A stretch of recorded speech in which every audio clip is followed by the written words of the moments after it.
राम की शरण कृपालु कृष्ण की शरण हरि शरणम हरि शरणम हरि शरणम हरि शरणम हरि शरणम हरि शरणम हरि शरणम हरि शरणम हरि शरणम हरि शरणम हरि शरणम हरि शरणम दयालु राम की शरणम कृपालु कृष्ण की शरणम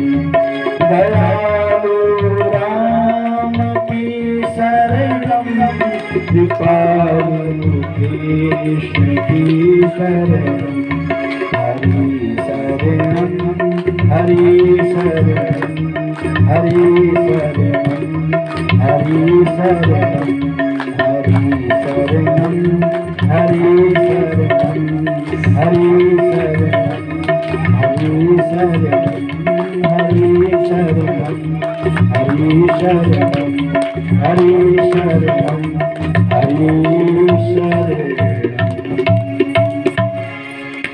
बोलिए भक्तवत्सल भगवान की जय। परम आराध्य आनंद कंद सच्चिदानंद घन परात्पर प्रभु भगवान श्री राधा कृष्ण के चरणों में कोटि कोटि वंदन।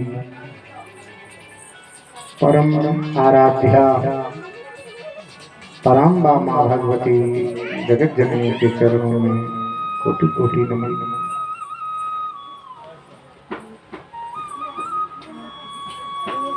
समस्त स्थानीय देवी देवताओं को कोटि कोटि वंदन। भगवान की वांगमयी मूर्ति दिव्य श्रीमद् भागवत महापुराण इस दिव्य ग्रंथ को कोटि कोटि नमन। श्रीमद् भागवत रूपी कल्प वृक्ष की छाया में बैठे पूज्य संत भगवान आपको कोटि कोटि नमन।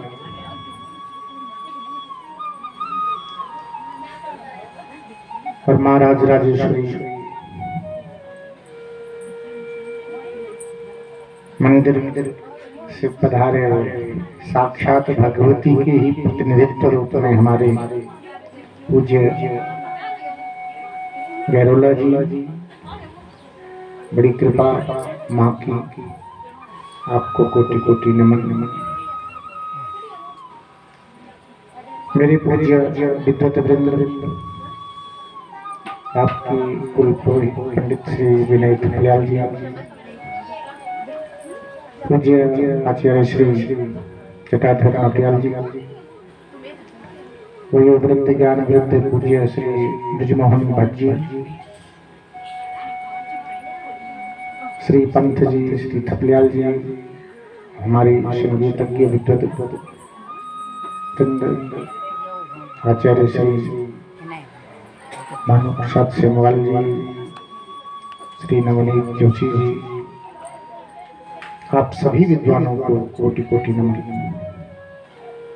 हमारे जो साउंड व्यवस्था और पूरे इस यज्ञ की सारी व्यवस्था वाक्टोर को संभालने में श्री शिवानंद नौटियाल जी, आपको भी कोटि कोटि नमन।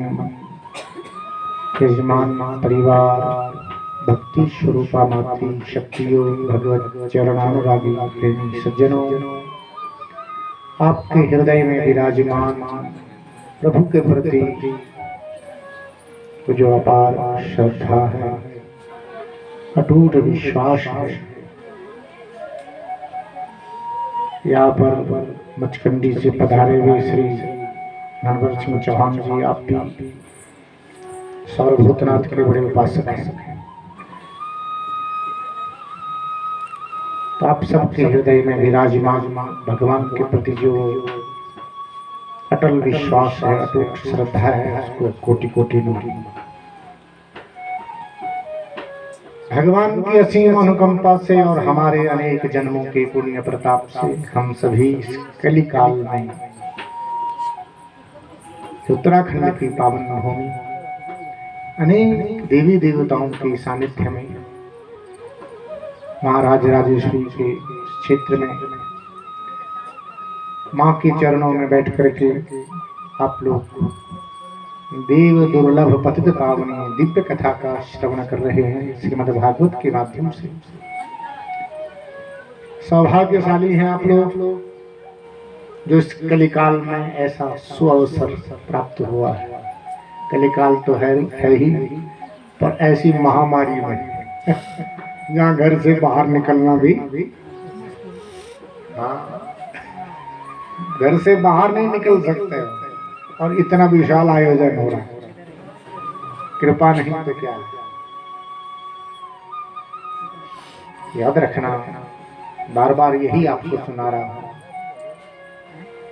2-4 घंटे चिल्लाता हूं और यही बात सुना रहा हूं। इन ग्रंथों का निचोड़ यही है, जिसका मन प्रभु के चरणों में है, जिसका मन परम्बा पराशक्ति के चरणों में है, उसके कार्य में कोई बाधा नहीं पड़ सकती, प्रश्न ही नहीं है। इसलिए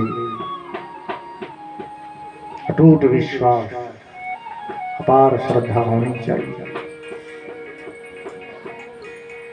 जिन पुण्यात्मा के निमित्त ये विशाल आयोजन हो रहा है, सचमुच वो पुण्यात्मा भी कोई सामान्य नहीं थी, इससे पता चलता है। वे स्वर्गीय श्रीमती सीता देवी जी, नाम भी अद्भुत है। उन्हीं की पुण्यतिथि में उनकी सदगति हेतु उनके सुपुत्र श्री रविंद्र सिंह नेगी जी, श्री राजेंद्र सिंह नेगी जी, श्री महावीर सिंह नेगी जी अपने समस्त पारिवारिक जनों, समस्त बंधु बांधवों सहित और अपने पूज्य पिताजी श्री भागीरथ सिंह नेगी जी, समस्त इष्ट मित्र और समस्त ग्रामवासियों, आप सभी के पूर्ण सहयोग और सद्भाव से इस आयोजन को करवा रहे हैं। समस्त पितरों के उद्धार के लिए और अपनी मां की सदगति के लिए धन्य है भाई। पुत्र की पुत्रता इसी में है कि वो माता पिता की सदगति हेतु ऐसे उपाय करे, ऐसे साधना, ऐसे यज्ञ, ऐसे अनुष्ठान, यही सुपुत्रों के लक्षण है। क्योंकि ये संस्कार आपके माता पिता के दिए हुए हैं, ये उन्हीं पुण्यात्मा के दिए हुए संस्कार हैं, ये उसी का फल है। अति कृपा है प्रभु की। आज तीसरा दिन है, अब तो आपको पता ही नहीं चलेगा समय कब बीता। हमको नहीं पता लगता कि 4 घंटे कब बीते, ऐसे लगता है हम तो सोचते हैं कि बहुत जल्दी जल्दी नहीं, बहुत धीरे धीरे समय जाए, तो पता ही नहीं चलता। भगवान के गुण अद्भुत है, इसकी शक्ति अपार है, इसमें कोई थकावट नहीं होती है। याद रखना, संसार के सब काम करोगे थक जाओगे, लेकिन ऐसे अनुष्ठानों में अगर दिन रात लगे रहोगे, रात को नींद भी पूरी नहीं होगी, तब भी थकावट नहीं होगी। ये प्रत्यक्ष प्रमाण है। शरीर हल्का रहेगा, उत्साह बना रहेगा। क्यों? आपके घर में अनेक देवी देवताओं का स्थापन हो चुका है। स्वयं श्री कृष्ण पुराण के रूप में यहाँ पर पधारे हुए हैं। ये कोई सामान्य स्थान नहीं है, तीर्थ बन गया है।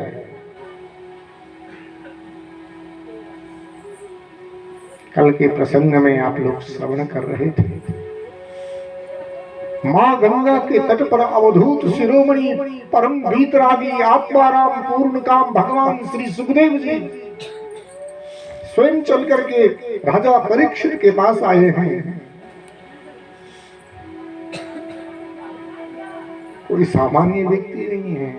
आप अगर अधिकारी हैं, सुपात्र हैं, तो सदगुरु स्वयं चल करके आपके द्वार पर आएंगे। गुरु की ढूंढ में जाने की आवश्यकता नहीं, नकली मिल जाएगा। सुखदेव जैसे सदगुरु स्वयं चल करके आए हैं परीक्षित जी के पास में। परीक्षित जी ने उनका पूजन किया है और प्रश्न किया था, कल आपने सुना कि हे योगियों के परमाचार्य, मैं आपसे प्रश्न करता हूं कि म्रियमाण व्यक्ति का क्या कर्तव्य है? जिसकी मृत्यु बहुत निकट हो उसको क्या करना चाहिए? किसका जप करना चाहिए, किसका ध्यान करना चाहिए, किसका भजन करना चाहिए, किसका नाम लेना चाहिए? भगवान सुखदेव बहुत प्रसन्न हुए। हाँ बोले राजन, बलिया नेस्ते प्रश्नः कृतो लोकहितं नृप आत्मवित् सम्मतः पुंसां श्रोतव्यादिषु यः परः वरीयानेषते प्रश्नः। वाह राजन वाह, आपका प्रश्न अति उत्तम है, सर्वोत्तम है। सर्वोत्तम क्यों है? क्योंकि कृतो लोक हितम नृप, आपका ये जो प्रश्न है ये लोक हित के लिए किया गया, केवल अपने हित के लिए नहीं, केवल अपने कल्याण के लिए नहीं, लोक कल्याण के लिए आपका प्रश्न है। क्योंकि म्रियमाण हम और आप सब म्रियमाण हैं। ये प्रश्न हम सभी का है कि म्रियमाण व्यक्ति को क्या करना चाहिए, और हम सब म्रियमाण हैं। एक क्षण का किसी का भरोसा नहीं। बोलो है क्या? कोई जानता है मृत्यु कब आएगी? कोई जानता है क्या? अभी बात कर रहे हैं, पता लगा दूसरे दिन वो व्यक्ति चले गया। कल तो उन्होंने मुझसे बात की थी, बिल्कुल ठीक थे। बोले हाँ पता नहीं क्या हो गया। बड़ा आश्चर्य है, बहुत खेद हुआ कि कल हमसे बात किया बिल्कुल ठीक, कोई किसी को विश्वास ही नहीं, कोई बीमारी नहीं, कोई ज्वर नहीं, कोई खांसी नहीं, कोई बुखार नहीं, पता लगा कि व्यक्ति चले गए। सब म्रियमाण है, एक क्षण का किसी का भरोसा नहीं है। इसलिए म्रियमाण व्यक्ति तो क्या करना चाहिए, ये जो प्रश्न है ये लोक हित के लिए किया गया है। इसलिए आपका प्रश्न सर्वोत्तम है।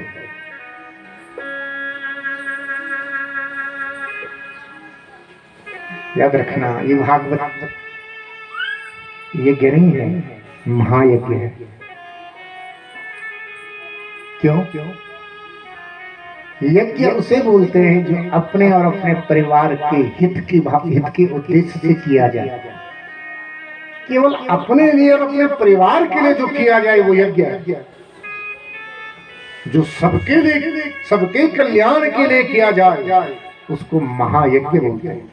उसके आगे महत शब्द लग जाता है। भागवत महायज्ञ है। यजमान परिवार पूरी श्रद्धा से एक विशाल आयोजन कर रहे हैं।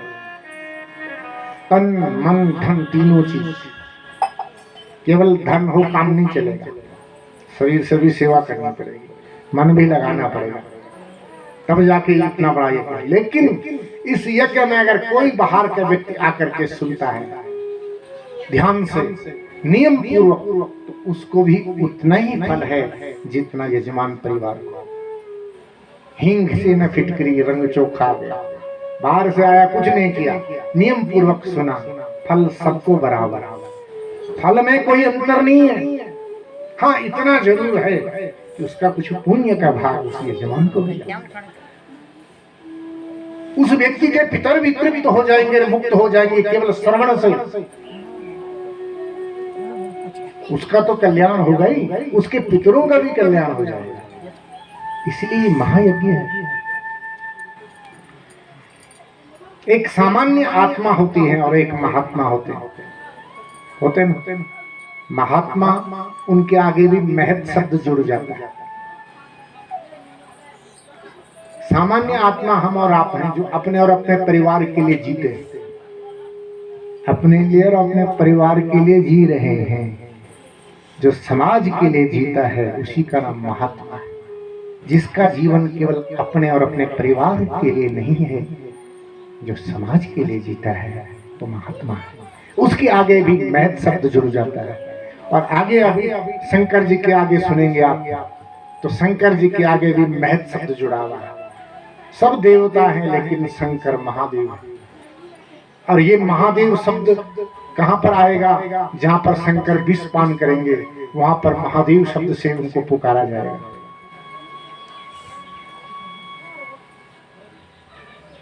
समझ रहे हैं क्यों? वहां पर महादेव क्यों कहा उनको? सबके कल्याण के लिए उस हलाहल जहर का पान करके सब देवताओं के, सब जीवों के त्रिलोक की रक्षा के लिए उस हलाहल का पान कर गए हैं शंकर, इसलिए वो महादेव है।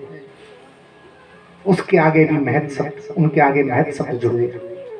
तो देखिए भगवान सुखदेव कहते हैं, राजन आपका जो प्रश्न है वो लोक हित के लिए किया गया है, इसलिए सर्वोत्तम है। व्यक्ति ये रात्रि शयन करने में बिता देता है और दिन दिन कुटुंब परिवार के पालन पोषण की चिंता में आजीविका के लिए दिन बिता देता है। इस प्रकार से रात और दिन पूरी आयु समाप्त कर देता है। निद्रया ह्रियते नक्तम व्यवायेन च वावयः दिवाचारथे हया राजन कुटुंब भरणे निवा। बस अब पूरा जीवन समाप्त कर देता है और जिसलिए आया था वो काम करता ही नहीं।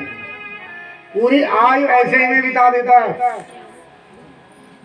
और जिसलिए आया था इस दुनिया में वो कार्य करता ही नहीं है। इसलिए आए हो आप और हम इस संसार में किस लिए आए हैं? पहले ये पूछो, अपने आप से पूछो, क्या बच्चों का पालन करने के लिए, या मकान खड़े करने के लिए, या प्लाट खरीदने के लिए? नहीं, मनुष्य का जो जीवन है वो इसलिए नहीं मिला है। मनुष्य का शरीर आत्म उद्धार के लिए मिला है। अपना उद्धार केवल मनुष्य कर सकता है। 84 लाख योनियों में 83,99,999 जो योनियां हैं वो सब भोग योनियां हैं। वो अपना कल्याण नहीं कर सकते हैं। केवल एक मनुष्य है जो धर्म कर सकता है, केवल मनुष्य। धर्म के पालन में कठिनाई तो होगी ना। आप क्या समझ रहे हैं इतना सहज है धर्म का पालन करना?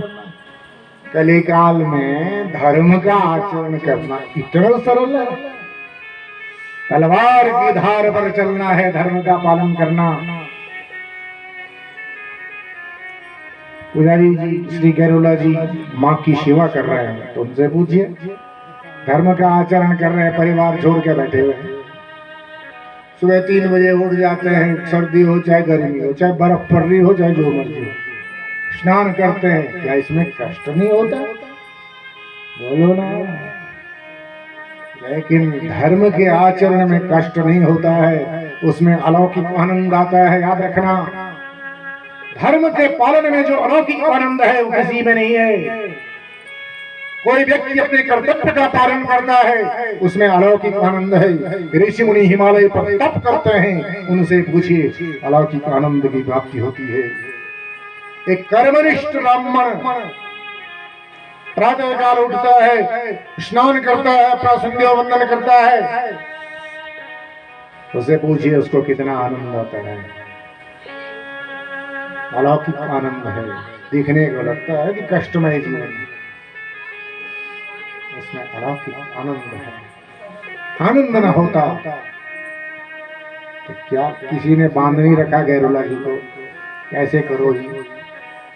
हमें और आपको किसी ने बांध नहीं रखा है। हम भी पशुओं के जैसे आचरण कर सकते हैं। पशुओं के जैसे आचरण का मतलब समझ रहे हैं? तो धर्म से बंधा नहीं है, वो पशु ही है। ठीक है, दिखने में मनुष्य लग रहा है, बढ़िया सींग नहीं है, पर है वो पशु। पशु में उसमें कोई अंतर नहीं है, केवल अंतर है तो धर्म का है। धर्मो हि तेषाम् अधिको विशेषो धर्मे नहीं न पशु भी समान। धर्म है जो मनुष्य को अलग करता है, धर्म नहीं तो काय का मनुष्य। धर्म के बंधन में हम सब बंधे हुए हैं। धर्म सर्वोपरि है, याद रखना। और ये धर्म ही परमात्मा है। तो देखिए, यही भगवान सुखदेव कहते हैं, राजन व्यक्ति पूरा जीवन बिता देता है, लेकिन जिसने संसार में आया था वो काम करता ही नहीं है। क्या करना है? मैंने सुन लो, प्रश्न किया था कि म्रियमाण व्यक्ति को क्या करना है, ये प्रश्न है, इसका उत्तर दे रहे हैं। बोले ये प्रश्न, ये शरीर केवल सोने के लिए और कुटुंब का पालन करने के लिए नहीं है जो हम और आप कर रहे हैं। ये तो पहले ऊपर गिना दिया ना, पहले बता दिया कि ये करते हैं सब लोग। रात सोने में बिताया और दिन कुटुंब परिवार की चिंता में, भाग दौड़ में, इधर के उधर के, बस हो गया, यही जीवन खत्म, यहीं तक सीमित है बस। बोले नहीं, इसलिए नहीं आए हो। बोले क्या करना है? तो अगला श्लोक, तस्मात् भारत सर्वात्मा भगवान ईश्वरो हरिः श्रोतव्यः कीर्तितव्यस्य स्मर्तव्यच्छेक्षता भयम्। हे राजन सुन लो, भगवान हरि ही श्रोतव्यः, उनकी कथा ही सुननी चाहिए। ये कान इसलिए मिले हैं, इन कानों से भगवान की कथा सुनी जाए, भगवान की चरित्र सुने जाए, भगवान की लीलाएं सुनी जाए। इस वाणी से उनके नाम का कीर्तन किया जाए, नेत्रों से भगवान का दर्शन किया जाए, मन से उसी का सतत स्मरण किया जाए। ऐसा करने से क्षता भयम, उसको अभयत्व की प्राप्ति हो जाएगी। काल से भी भय नहीं लगेगा, काल भी सामने खड़ा होगा, लेश मात्र भी भयभीत नहीं होगा। इसलिए एतावान् सांख्य योगाभ्याम स्वधर्म परिनिष्ठया जन्मलाभः परः पुंसाम् अन्ते नारायण स्मृति। हे राजन, जन्म का परम लाभ ये है कि अंतिम समय में भगवान का स्मरण हो, उसी का जन्म सार्थक है। धन्य है वो व्यक्ति जो अंतिम समय में भगवान का स्मरण करता है। और इस बात की गारंटी है कि अंतिम समय का जो स्मरण है सीधे मोक्ष देने वाला है। वो संसार में नहीं भटकेगा अंतिम समय, लेकिन इतना सरल नहीं है अंतिम समय में भगवान का स्मरण होना। जिसने पहले से अभ्यास किया होगा तभी संभव है। कल मैंने जिन सज्जन की बात आपको सुनाई थी, जिनके निमित्त भागवत में हम लोग गए थे, तो उनके बेटे यही कह रहे थे कि मेरे पिताजी ने कहा था कि बेटा जिस दिन मेरी संध्या छूटेगी उसी दिन मेरी मृत्यु होगी। और वही हुआ। अपने आप उन्होंने कहा कि जमीन में गोबर से लीपे, चारपाई में पड़े, बोले गोबर से लीपे, कुसा बिछाओ, मुझे नीचे उतारो, मेरे मुख में गंगा जल डालो, और स्वर्ण काट के अपने आप रखा हुआ था, बोले मेरे मुंह में डालो, और सब लोग कीर्तन करो। और आपने आप भी भगवान का नाम लिया। कैसी मृत्यु है बताओ जरा? ये सामान्य मृत्यु नहीं है। हजारों में कोई एक, लाखों में कोई एक होता है जो ऐसी मृत्यु मरता है। समझ रहे तुम? धन्य है वो व्यक्ति अंतिम समय में जो प्रभाव भगवान का स्मरण करता है वो कोई सामान्य नहीं है। बस यही है जन्म का लाभ। इसलिए सुन लो मेरी माताओं बहनों सज्जनों, आपके घर में बूढ़े व्यक्ति हैं और जिसके घर में वृद्ध व्यक्ति हैं, जल्दी बीमार हो जाए तो जल्दी हॉस्पिटल मत ले जाना। सबसे पहली सलाह हमारी। जो वृद्ध क्यों अरे भैया नाक में भी नली ठूंस देंगे, गंगा जल मुख में नहीं डाल सकते हो आप, और मरने के एक दिन में आप देंगे तुम्हारे कोई बॉडी बिल भी बनाएंगे ना अपना, एक दिन तो जबरदस्ती हवा भरते हो ना। हाँ हाँ बिल बनाने के लिए क्या नहीं होता, इसलिए नहीं। वृद्ध व्यक्ति को घर में रखो और उसके सामने ये मत बोलना कि देखो जी कौन आया, पहचानो कौन है, क्योंकि होता ही है जब आदमी अंतिम समय होता है तो सबको बुलाया जाता है, बेटियों को बच्चों को। बेटियां भी आके बोलते पिताजी मुझे पहचानो मैं कौन हूँ, बोलते ना, सब बोलते हैं। पहचान रहे हो कि नहीं? तुम्हें पहचान के क्या करेंगे? आप उनको नरक ले जाना चाहते हो? बहुत पहचान दिया आपको, अब अपनी शक्ल मत दिखाओ। उस व्यक्ति के आगे केवल भगवान का चित्र ही आगे रखो बस। उसका दृष्टि केवल उस भगवान के चित्र पर पड़ जाए, क्योंकि अंते मति सागति, अंतिम समय मति जहाँ होगी वही गति मिलेगी। और अंतिम समय में परिवार में अगर मन चलेगा तो कुत्ता बनना पड़ेगा घर का। आप क्या समझ रहे हैं? धन में मन गया तो सांप बनना पड़ेगा, शास्त्र प्रमाण है। इसलिए अंतिम समय में मन ईश्वर में जाना चाहिए, और इतना सरल नहीं है ईश्वर में मन चले जाए। उसको बार बार भगवान का चित्र दिखाओ और उसके सामने भगवान नाम का संकीर्तन करो। मान लो कि कोई पापी व्यक्ति है, प्राण त्याग रहा है और नाम उसके मुख से नहीं निकल रहा है, अगर वहां पर कीर्तन चल रहा है तो शास्त्र प्रमाण है वहां यम के दूत नहीं आ सकते। जहाँ कीर्तन चल रहा है अंतिम समय में और जहाँ वो प्राण त्याग रहा है, आपने शास्त्र विधि से अगर उसको नीचे रखा हुआ है और उसके नाम उसके आगे नाम का कीर्तन कर रहे हैं, उसके मुख में गंगा जल डाल दिया है, तो भी वो मुक्त हो जाएगा। ये है शास्त्र। लेकिन गहना कर्मणो गति, कर्मों की गति बड़ी विचित्र है। ये हम सब सोच रखे हैं कि हम भी ऐसे ही करेंगे, जिस दिन मरेंगे तो ऐसे ही करेंगे, लेकिन न जाने बच्चों की क्या कुमति हो जाती है। जबरदस्ती कहीं हॉस्पिटल में ले गए कि मेरे पिताजी अभी और जीने चाहिए, हो गया सोचा क्या था, हो गया उल्टा, वहीं प्राण छोड़ दें। गहना कर्मणो गति, भैया ये तो मेरी इच्छा है कि मैं ऐसे मरूं शास्त्र विधि से। समझ रहे कि नहीं? ऐसे भी होता है, लेकिन नहीं। एक ही उपाय है, अगर आप ऐसा मरना चाहते हैं तो भगवान से प्रार्थना कर लो, तब संभव है।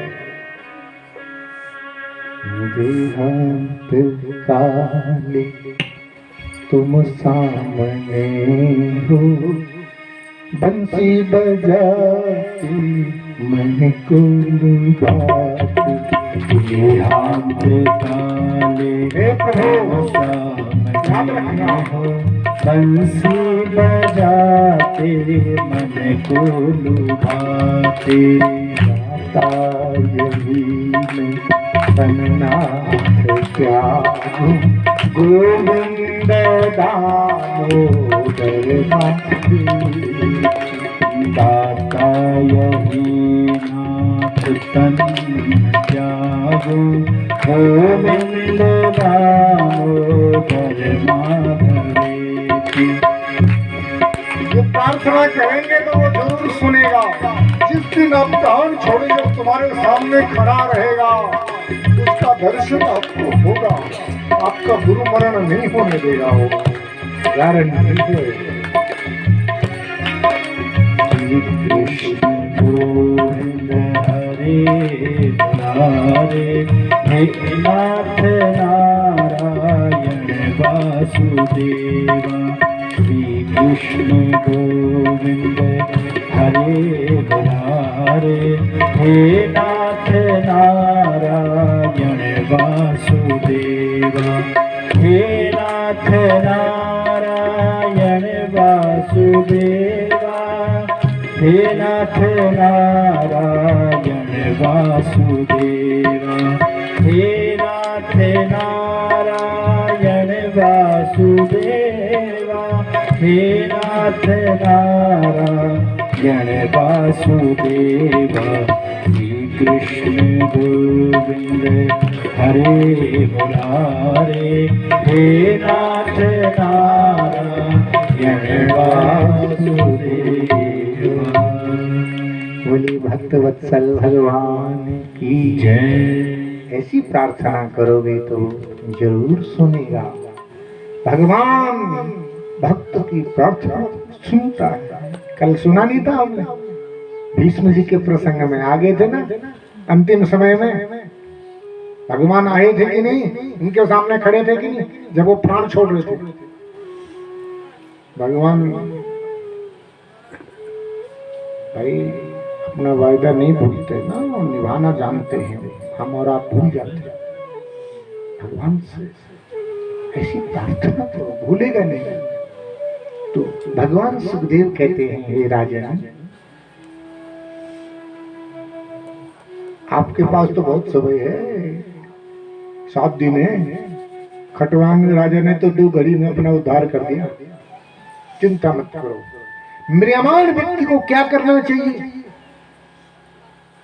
सबसे पहले जिताशनो, जित श्वासो, जित संगो, जितेन्द्रिय, स्थूले भगवतो रूपे मनः संधारेध्या। सबसे पहले क्या करना? बोले आसन को जीतो। जितासनो। क्यों?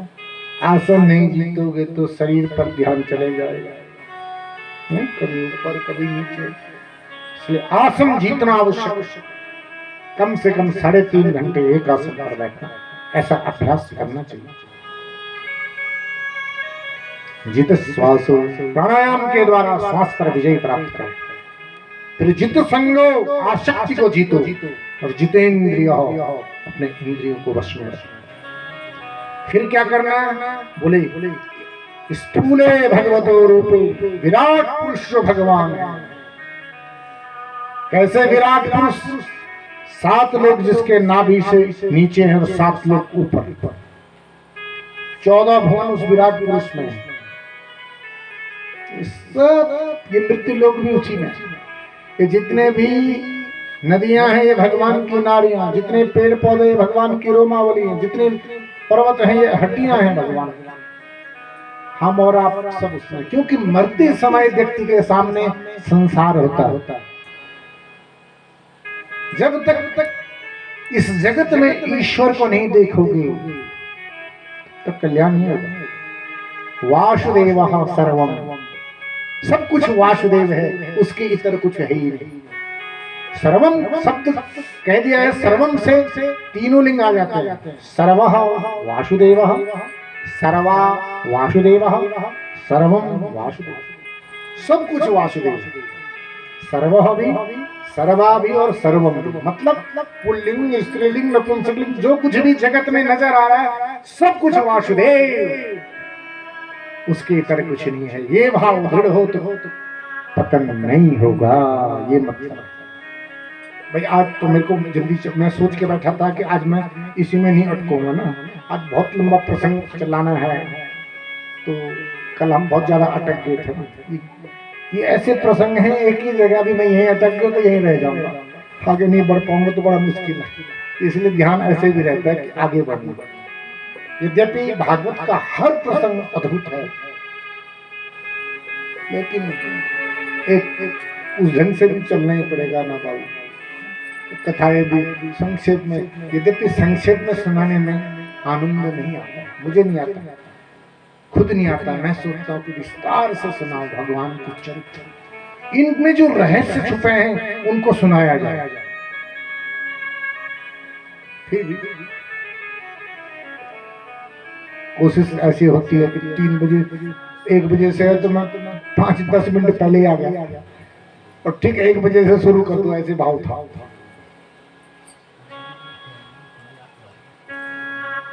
ये अद्भुत कथा है और इसका फल तत्काल है, ऐसे मत समझना। ये कोई मनोरंजन का साधन नहीं है। हाँ, इसका फल तत्काल है, बैठे बैठे। ये कोई सामान्य कथा नहीं है। हाँ, तो देखिए भगवान सुखदेव कहते हैं, राजन, व्यक्ति चाहे शीघ्र मुक्त होना चाहिए या कर्म से मुक्ति, तो उसका उपाय है सद्यो मुक्ति, क्रम मुक्ति का वर्णन किया। सौनकादि सूत जी सौनकादि ऋषि को सुना रहे हैं।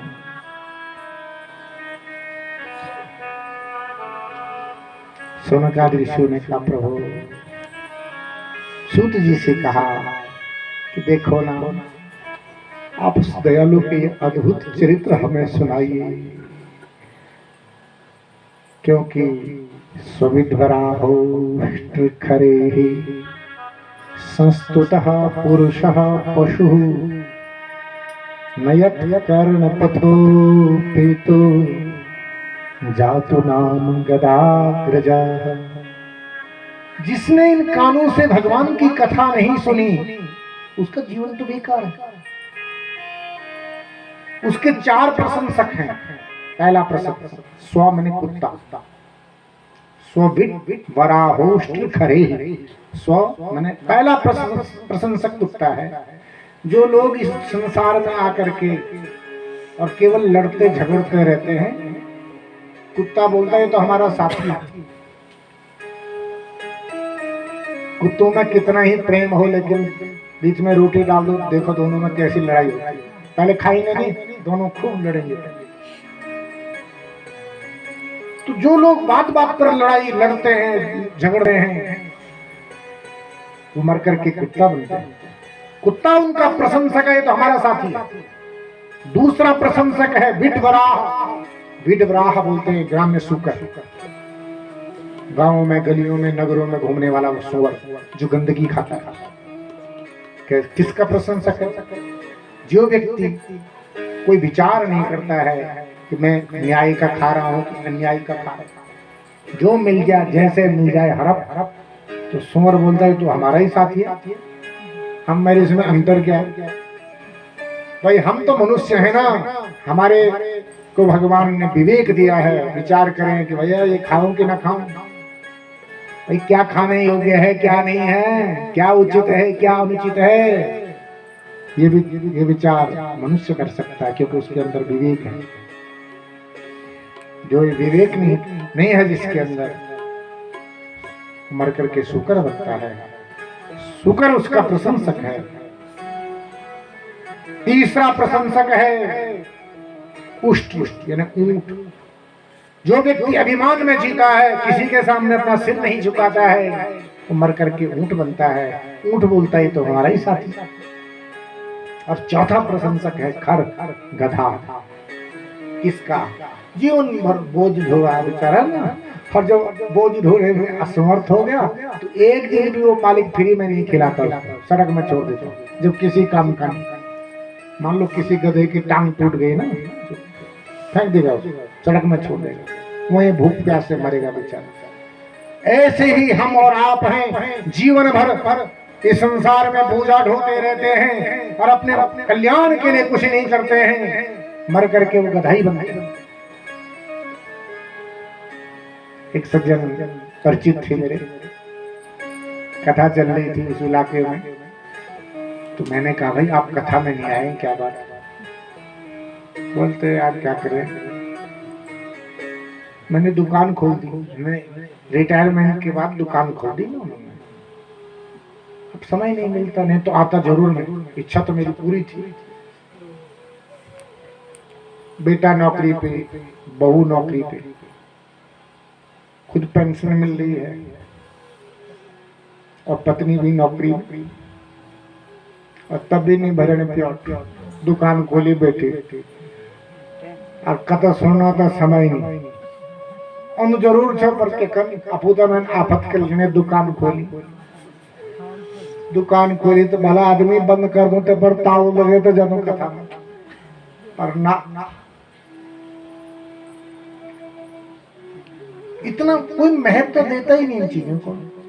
सिसवचना बोली हम यहाँ कमाना थे सुने कति कमौला कति धन बैंक मां। अरे नहीं भैया ये सब धड़ा रह जाएगा। बैंकों में जुदा प्लाट खरीदे मकान बनाया कोई काम नहीं आने तुम्हारा आप चले नहीं सब ये नहीं रहो मुकुन मौज कर पैदर तुम्हारो क्रियाकर्म भी नहीं करने ढंग से पिंडदान भी नहीं देने ब्राह्मण भोजन भी नहीं करने काम भी नहीं देने ब्राह्मणों से नहीं। हाँ कुछ नहीं देने। सावधान अपना उद्धार अपने आप कर लो। ये शरीर किस लिए में ऐसे लोगों का प्रशंसक गधा है।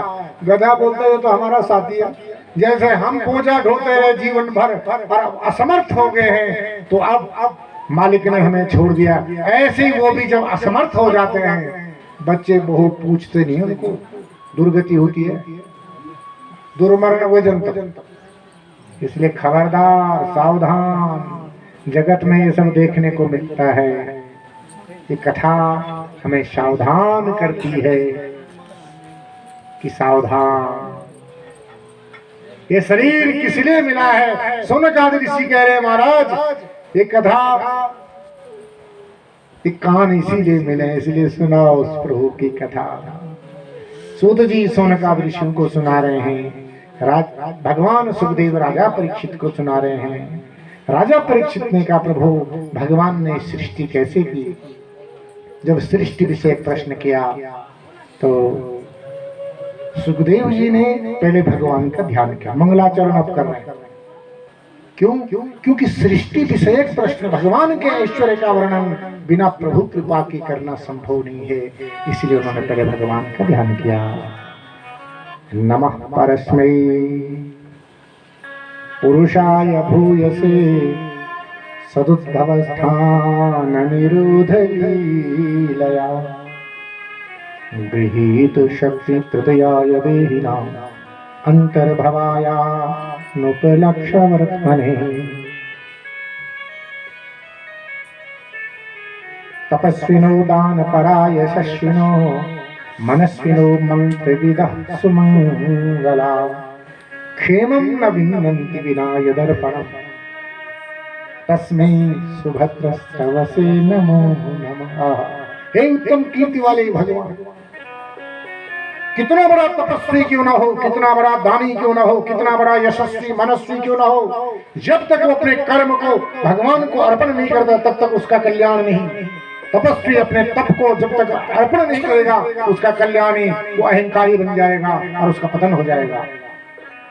दानी कितना बड़ा दानी क्यों नहीं है अगर वो अपने उस कर्म को ईश्वर को अर्पण नहीं करता है अपने आप कर्ता बन बैठता है। मैं दानी तो गया काम से अभिमान आ जाएगा ना मैं दानी। लेकिन आज धन्य है दानी अपने कर्म को ईश्वर को अर्पण करता है। तो वो मेरी क्या औकात है तू मेरे द्वारा ये करवा रहा है। वो प्रभु तूने मुझे इस योग्य समझा और दान दे रहा है और रो रहा है। विनम्रता ना कि प्रभु तूने मुझे इस योग्य समझा लुटा रहा है और ऐसे सिर झुका रहा है ऐसे हो रहा है विनम्र हो रहा है। वो है दान क्योंकि उसने अपने कर्म ईश्वर को अर्पण कर दिया। कितने बड़े मंत्रों का ज्ञाता क्यों नहीं है अगर वो उस कर्म को भगवान को अर्पण नहीं करता तो गया काम से। मैं मंत्रों का ज्ञाता गया काम से पानी नहीं मांगेगा। मैं व्यास मैं कथावाचक गया काम से पानी नहीं मांगेगा। ये अहंकार तो सबसे खतरनाक है। यही तो है पतन पटकी लगाने वाला। हे उत्तम कीर्ति वाले भगवान जब तक ये सब अपने कर्मों का आपको अर्पण नहीं करते तब तक कल्याण नहीं है। आपको मेरा कोटि कोटि नमन है। बहुत सुंदर भगवान का स्तवन किया है। और फिर सृष्टि विषय जब प्रश्न किया था बोले यही प्रश्न एक बार नारद जी ने ब्रह्मा जी से किया। ब्रह्मा जी ध्यानस्थ थे। नारद जी अपने पिता ब्रह्मा के पास गए तो देखा ध्यान में बड़ा आश्चर्य हुआ आपको। पिताजी आप किसका ध्यान कर रहे हैं। मैं तो सब कुछ आप ही को समझ रहा था कि आप ही सृष्टि बनाते हैं, आप ही पालन करते। बोले बेटा, जिसकी माया से भ्रमित होकर के तुम मुझे जगत गुरु समझ रहे हैं, उसी का ध्यान रखना। बोले जिसकी माया से भ्रमित होकर के, क्या सृष्टि आपने नहीं बनाई थी, किसने बनाई? बोले सुन ले,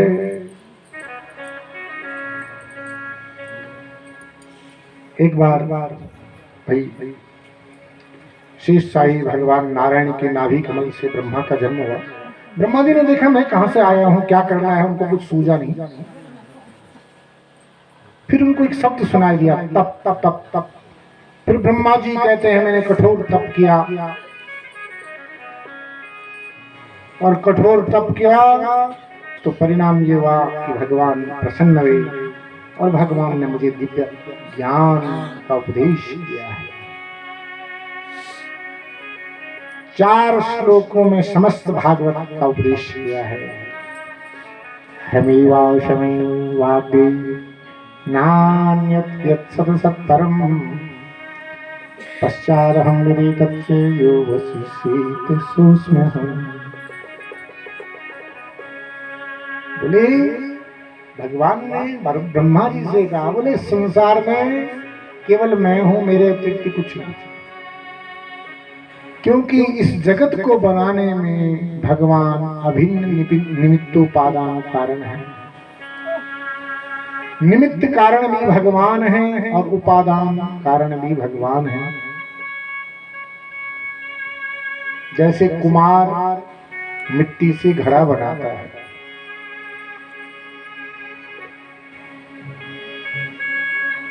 ऐसे ही भगवान ने अगर ये जगत बनाया है तो किस चीज से बनाया बताओ? सामग्री क्या थी? सामग्री क्या थी जिसके द्वारा भगवान ने संसार बनाया? सामग्री भी भगवान और बनाने वाले भी भगवान, यानी निमित्त भी भगवान और उपादान भी भगवान, दोनों कारण भगवान। जैसे मकड़ी का जाला, कहां से लाती मकड़ी जाला? अपने अंदर से, और फिर बाद में अपने में समेटती। ये उपदेश ब्रह्मा को इसलिए कर रहे हैं कि उनको अभिमान ना हो जाए। ऋति अर्थम यत प्रतीयेत न प्रतीयेत चात्मनि तद विद्या आत्मनो माया यथा भासो यथा तमः।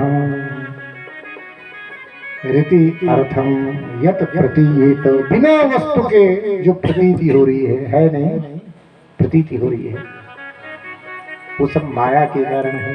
जैसे रस्सी में सांप की भ्रांति हो रही है, रस्सी पड़ी है, अंधेरा है और हमको लगा कि सांप, देखा तो ये रस्सी थी, अंधेरे के कारण लगा ना। जैसे खंबे में अंधेरे में भूत नजर आ रहा, एक सूखा वृक्ष था और अंधेरे में जा रहा, तो बोले भूत, भूत डर गया। उस खंबे में, उस सूखे वृक्ष में, फूट में भूत की भ्रांति होगी। जैसे सीपी में चांदी की भ्रांति हो जाती है, ठीक ऐसे ही माया के कारण ये जो आप देख रहे हैं जगत में, ये माया के कारण है। ये है नहीं जो आप देख रहे हैं। हम और तुम जो कुछ देखना थे नहीं, ये सब माया के कारण है।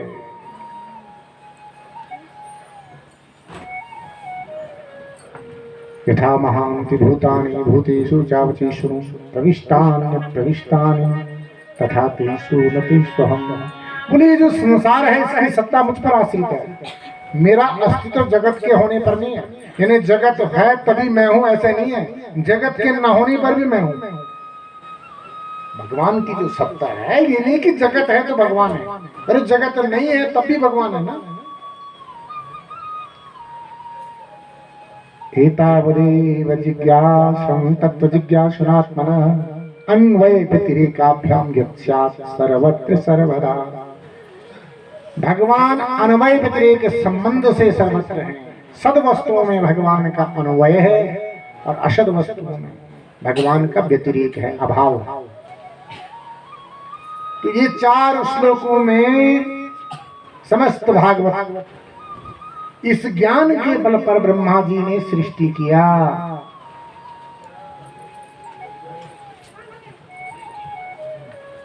ताकि अहंकार ना हो जाए।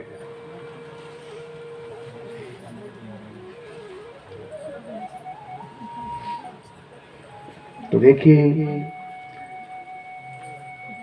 सौनक जी ने सूत जी से प्रश्न कर दिया, बोले महाराज आपने पहले कहा था कि विदुर जी तीर्थ यात्रा में गए थे, जब सुना कि युधिष्ठिर जी राजगद्दी पर बैठ गए हैं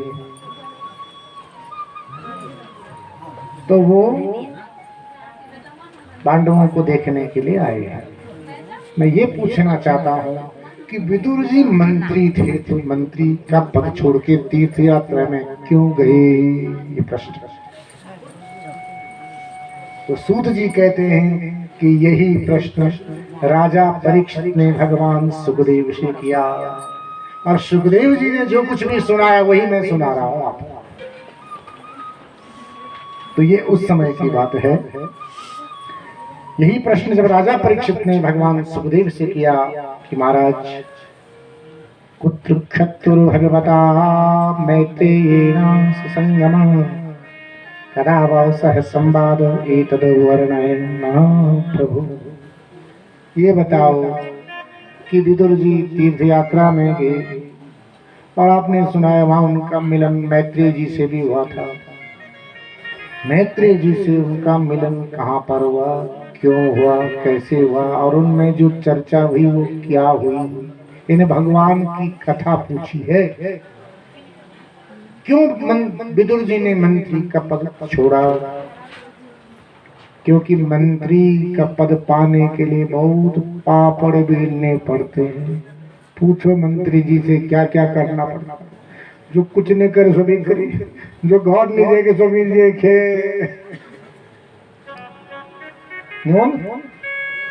बोलो मंत्री जी से पूछिए जरा, मंत्री बनने के लिए क्या क्या किया, कितने पापड़ बेलने पड़ते हैं।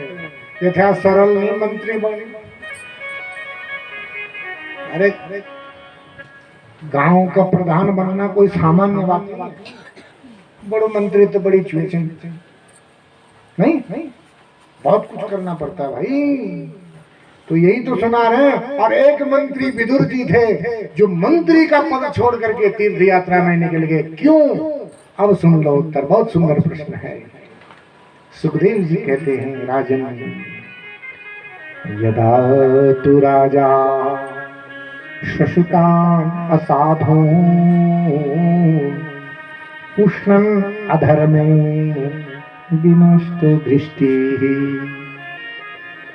भ्रातुर्यविष्टस्य शतान् विबन्धो प्रवेश्य लाक्षा भवने ददाह। ये उस समय की बात है जिस समय धृतराष्ट्र अपने छोटे भाई पांडुपुत्रों के साथ में सौतेला व्यवहार कर रहा था। अपने पुत्र दुर्योधन के मोह में आकर के पांडवों को मरवाने की अनेक कुचक्र रचे हैं। वाह, लाक्षा भवन में उनको जलाने का प्रयास किया गया। भरी सभा में राज भाई द्रौपदी की लाज,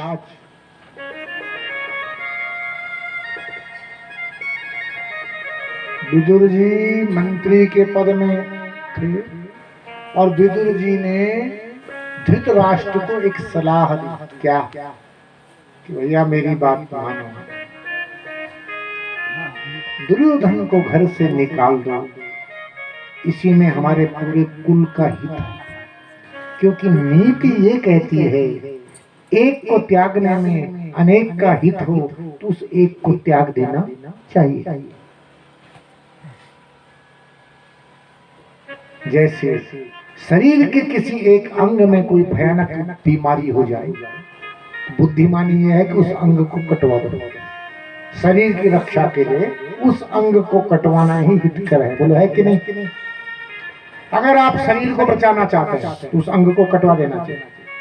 यद्यपि अंग को काटने में कष्ट तो होगा, किसको नहीं होगा, भाई पुत्र को त्यागने में कष्ट किसको नहीं होगा, लेकिन पूरे कुल का हित के लिए उसको त्याग देना चाहिए, नीति है। क्योंकि विदुर मंत्री है और मंत्री का यही कर्तव्य है। दुर्योधन ने सुन लिया, बोले अच्छा नीच दासी पुत्र हमारे टुकड़े पर पलता है, मेरे पिता को ऐसे बहका रहा है, ऐसे अपशब्दों का प्रयोग किया दुर्योधन ने। आप जानते नहीं हैं कि विदुर कोई सामान्य व्यक्ति नहीं है, विदुर साक्षात यमराज हैं, धर्मराज के अवतार हैं विदुर। मांडव्य ऋषि के शाप से दासी पुत्र बनकर के आए हैं, कोई सामान्य व्यक्ति नहीं है। अगर विदुर ने क्रोध किया होता तो दुर्योधन राख की ढेर बन जाता, इतनी पावर है उनमें, इतनी शक्ति है उनके अंदर। अगर उन्होंने उस समय क्रोध किया होता ना वो तो राख की ढेर बन जाता, लेकिन नहीं, दुर्योधन उनका अपमान कर रहा है और धृतराष्ट्र चुप बैठा है। एक बार भी नहीं कहा कि बेटा तू शिष्टाचार भूल गया क्या, तू मर्यादा भूल गया, ये तुम्हारे काका श्री हैं, चाचा जी हैं, मंत्री हैं, अपने बड़ों से बेटे कैसे बात की जाती है, क्या तो ये मर्यादा भूल गया? एक बार भी नहीं कहा। बोलो कहना चाहिए था कि नहीं? जिस समय दुर्योधन अपशब्दों का प्रयोग कर रहे थे, एक बार भी टोका नहीं है धृतराष्ट्र ने, तो विदुर जी समझ गए इनकी भी यही इच्छा है, इसलिए अब यहाँ रहना ठीक नहीं। धनुष राजद्वार पर रखा, धनुष इसलिए राजद्वार पर रखा कि ये ऐसे न समझ लें कि शत्रुओं से मिल गई। निकल पड़े तीर्थ यात्रा में। बस जिस दिन विदुर के समझ लो कौरवों का सब पुण्य चले गया, तभी हुआ उनका विनाश। क्योंकि कौरवों के पक्ष में धर्म थे विदुर जी और पांडवों के पक्ष में धर्म है युधिष्ठिर जी। और यतो धर्मस् ततो जयः, जहाँ धर्म होता है उसी की विजय होती है।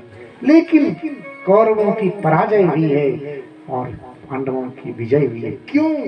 क्योंकि पांडवों के पक्ष में जो धर्म है युधिष्ठिर, पांडवों ने उनकी वाणी का अनुसरण किया है, और कौरवों के पक्ष में जो धर्म है विदुर, इनकी बात नहीं मानी है, इसलिए नाश हो गया। बोले भक्त वत्सल भगवान की जय। समझ रहे हैं? वही विदुर जी तीर्थ यात्रा में निकल गए हैं, अनेक तीर्थों में उन्होंने भ्रमण किया। उनका मिलन उद्धव जी से हुआ। जब उद्धव जी से मिलन हुआ तो बड़े प्रेम से मिले हैं, और उद्धव जी से पूछा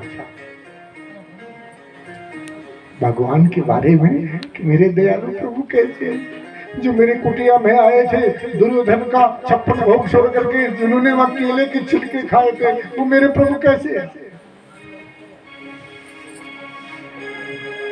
उद्धव रोने लगे, और रोते रोते उद्धव ने सब लीलाओं का वर्णन किया है और कहा कि वो प्रभु इस धराधाम को छोड़ के चले गए। बहुत दुखी हुए विदुर।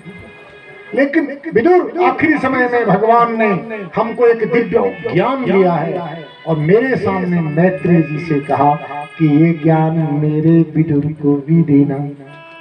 अब बताओ विदुर का क्या हाल हुआ? जब आखिरी समय में जब भगवान स्वधाम जा रहे थे, उस समय भगवान ने विदुर जी को याद किया।